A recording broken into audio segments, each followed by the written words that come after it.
In a nation where despotism reigned unchecked, four sisters dared to hope for freedom. Their rebellion became a scream that rocked a brutal dictatorship to its foundations. But their bravery would exact the highest price under the shadow of a tyrannical regime. This is the thrilling story of the Sisters Mirabel. Have you heard of the Mirabel sisters before? Let us know in the comments. Welcome to the incredible story of the Mirabel sisters. Patria, Dede, Minerva, and Maria Teresa. These extraordinary women stood up against one of the most oppressive regimes in Latin American history and became symbols of resistance and hope. Trujillo's reign was marked by a facade of progress masking a reality of terror. He renamed the capital after himself and demanded his portrait be displayed in every home. His family controlled an astounding 3/5 of the country's GDP, monopolizing industries from salt to newspapers. But the true horror of Trujillo's regime lay in its treatment of dissent. A fearsome secret police force rooted out opponents, both at home and abroad. Thousands were imprisoned, tortured, and murdered. In 1937, Trujillo ordered the massacre of an estimated 20,000 Haitians living near the border, an atrocity known as the Parsley Massacre. It was into this world of fear and oppression that the Mirabel sisters came of age. Even though the Mirabel sisters are frequently regarded as a unit, each had a distinct personality and her own route to resistance. The oldest, Patria Mercedes, was born on February 27, 1924. Patria, who was raised with a strong religious conviction, first thought about becoming a nun. Still, she had 3 children after marrying Pedro Gonzalez at the age of 17.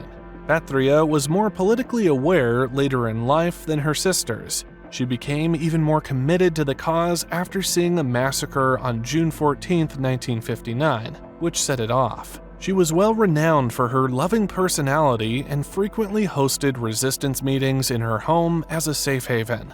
Dede was the only sister to survive Trujillo's rule and the second oldest of the 3 children, born on March 1, 1925. Dede was more circumspect than her sisters and originally avoided becoming involved in politics. After getting married to Jaime Fernandez, she put her family's needs first and assisted with the family company. But her sister's activism and ultimate sacrifice would alter her life forever. Born on March 12, 1926, Minerva was the family's firebrand. She was the first of the sisters to get involved in politics. She was intelligent and opinionated. While pursuing her legal studies at the University of Santo Domingo, Minerva learned about the full scope of Trujillo's crimes.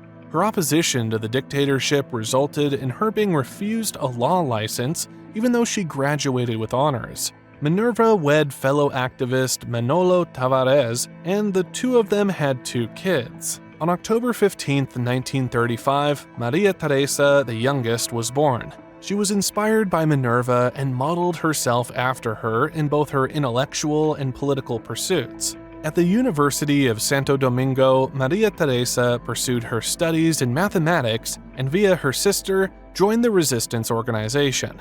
Her child was born and she wed Leandro Guzman. Maria Teresa had extraordinary bravery in her words and deeds, even though she was young. Colegio Inmaculada Concepcion, a Catholic boarding school in La Vega, provided the 4 sisters with an exceptional education. Their schooling introduced them to concepts of social justice and equality in addition to imparting them with a formal education, which would influence their future action. Minerva, in particular, started to notice the cruelty of the rule more and more. Her political awakening occurred when she encountered a student at university whose relative had been executed on Trujillo's orders. However, Minerva's resistance would be solidified by a face-to-face meeting with the autocrat. Trujillo welcomed the Mirabel family to one of his extravagant banquets in 1949. These occasions were well known for serving as the dictator's endless scrounging grounds for young ladies. Trujillo had his eye on the lively and attractive Minerva during the celebration. He made improper advances while they danced, which Minerva bravely refused, an outright affront to the conceited Trujillo. the family left the party early. The consequences were swift and severe. Enrique Mirabel was imprisoned, and the family's property was confiscated. But rather than cowing the sisters into submission, this act of retaliation only strengthened their resolve to fight against the regime. Fueled by their growing opposition to Trujillo's regime, the Mirabal sisters, except for Dede, became actively involved in the resistance movement. In 1960, they helped form the 14th of June movement, named after the date of a failed insurrection against Trujillo the previous year. Maria Teresa, Minerva, and Patria conspired behind closed doors to overthrow the dictatorship under the alias Las Mariposas, the butterflies. In addition to holding covert meetings and distributing leaflets outlining Trujillo's transgressions, they even started getting ready for an armed uprising. Making the resistance a family affair, their husbands also contributed to the cause.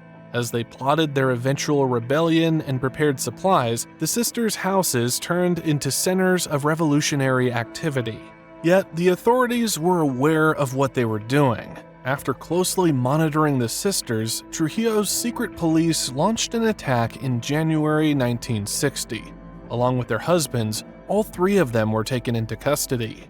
The sisters, known as Las Mariposas across the nation, became a national symbol of resistance while incarcerated. Trujillo freed the sisters as a display of goodwill as pressure from around the world increased against his administration. Their spouses were still behind bars, though. Defiant, the sisters persisted in their struggle, making frequent visits to their jailed husbands and used the opportunity to intensify their resistance efforts. The Mirabal sisters risked everything for their beliefs. What cause would you be willing to fight for? Share your thoughts in the comments. The Mirabal sisters' hard quest for independence ended on November 25, 1960. On a secluded mountain road, Trujillo's henchmen, members of his secret police force, ambushed Patria, Minerva, and Maria Teresa's jeep as they were returning from seeing their imprisoned husbands in Puerto Plata. With their driver, Rufino de la Cruz, the sisters were taken to a sugarcane farm nearby. There, they were killed by beating and strangulation in a terrible act of state-sponsored brutality. The assassins threw the victims back into the jeep and drove it down a cliff in a blatant attempt to hide the killings and make it look like a car crash. However, the truth of this barbaric act quickly spread, despite official attempts to suppress it. Their mother, who had warned them against traveling because of Trujillo's plans, was horrified. Dede, their surviving sister, was not only devastated, but abruptly left to care for her sister's 6 children in addition to her own. The Dominican society was rocked by the murders. That these 3 young moms had been killed infuriated even those who had remained silent during Trujillo's regime. When the sisters passed away, they were 25, 34, and 36 years old. They instantly became martyrs for the cause of freedom. For Trujillo, the Mirabal sisters' murder turned out to be a deadly blunder. Rather than suppressing criticism, it sparked backlash on a national and worldwide level. After having previously backed Trujillo, the United States withdrew its embassy and started covertly sponsoring anti-Trujillo movements. Just 6 months after the sisters' murders, on May 30th, 1961, Trujillo himself was assassinated, bringing an end to his 31-year reign of terror. Though democracy didn't immediately follow, the Dominican Republic would never again experience such brutal repression. The surviving sister, Dede Mirabal, committed her life to upholding her sister's heritage. Up until her own death in 2014, she raised their children, founded the Mirabal Sisters Museum in the house where they grew up, and told their tale to the whole world.